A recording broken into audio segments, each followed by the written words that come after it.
दस्तूर न्यूज में आपका इस्तकबाल है। देखिएगा आज की ये खबर।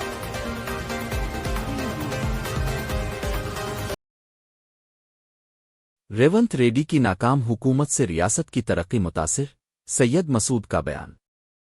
ग्रेटर वरंगल म्यूनिसिपल कॉरपोरेशन के 36वीं डिवीजन के जेबी नगर इलाके में बीआरएस पार्टी के सरकर्दा कायदीन और कारकुनान का एक इजलास मुनक़िद हुआ।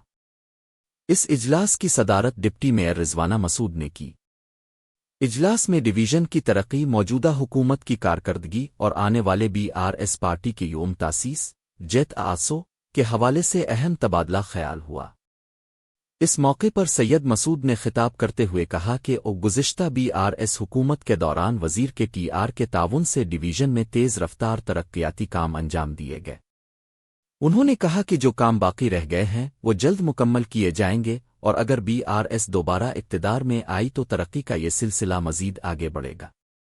उन्होंने इल्ज़ाम लगाया कि रियासत में रेवंत रेड्डी की क़यादत में कांग्रेस हुकूमत के आने के बाद तरक्याती कामों के लिए फंड्स जारी नहीं किए जा रहे, जिसकी वजह से कई अहम काम रुके हुए हैं।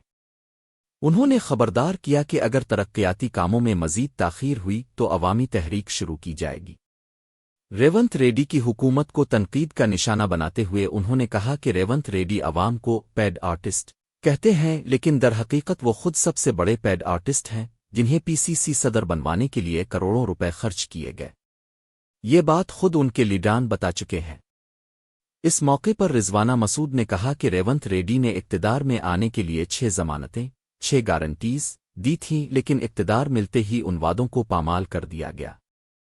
अवाम में कांग्रेस हुकूमत के खिलाफ सख्त नाराज़ी है और आने वाले दिनों में कांग्रेस को इस अवामी गुस्से का सामना करना पड़ेगा। మన లీడర్లు చాలా మంది ఇప్పుడు ఏం చేస్తారంటే ఇంద్రమ్మ ఇండ్లు వస్తాయని చెప్పి పైసలు వసూలు చేస్తారు. ఆ కార్యక్రమం తెలిసింది. కానీ ఒకటి మాత్రం గుర్తుపెట్టుకోండి, ఈ ఇంద్రమ్మ ఇండ్ల కమిటీ చైర్మన్ మీ కార్పొరేటర్ రిజ్వానా షమీమ్ మసూద్. అయితే ఆమె భర్త కానీ ఆమె కానీ పైసల కొరకు ఆశపడే వ్యక్తులు కాదు. కాబట్టి మీరు దయచేసి ఎవరైనా ఇండ్లు ఇప్పిస్తామంటే ఆశపడో ఏదో చేసి వాళ్ళకి ఫాలో ఇవ్వకండి. అసలు దయచేసి చెప్తున్నాను, ఇక్కడ పైసలు మళ్ళీ వాపసు రావు. గోడకేసిన సున్నం ఎట్లనో ఆ పైసలు ఎట్లా. చాలా మంది నాయకులు తయారయ్యారు. ఇప్పుడు తెల్ల షర్ట్లు వేసుకొని కొంతమంది వస్తారు, నేను సెంట్రల్ పార్టీ మా ఫండే మొత్తం డెవలప్ చేసేది మేమే అని చెప్పి వస్తారు. మరి వచ్చిన వాళ్ళు ఏదన్నా ప్రజా సమస్యలు 3 సంవత్సరాల కాలం ఎప్పుడు మీ దగ్గరికి వచ్చిందా, ఏమైనా చేసిండా? మరి ఇవాళ వచ్చి నేను రోడ్డు ఎత్తాను కాబట్టి ఫోటోలు తీయడం. इस मौके पर डिप्टी मेयर ने ऐलान किया कि 27 अप्रैल को बीआरएस पार्टी के क़याम के 25 साल मुकम्मल होने पर एक अजीम अलशान जलसा आम इलुका तुरत्ती वरंगल में मुनक़िद किया जाएगा। इस मौके पर पार्टी कायदीन, कारकुनान और अवाम से भरपूर शिरकत की अपील की गई। इस इजलास में बीआरएस के सीनियर रहनुमा मेरू श्रीनिवास, डिवीजन सदर इक्वा गुडिल्ला रमेश यादव, गुडम रविंदर, जेबी नगर के सेक्रेटरीज और दीगर मकामी कायदीन जैसे मोहन राव, लक्ष्मण समवा, यादगिरी, नरेश, रेणुका, अनकाश, अबू, वीनू, कार्तिक, लावनिया, श्रीकांत, मुरली, एलिया शरीक हुए।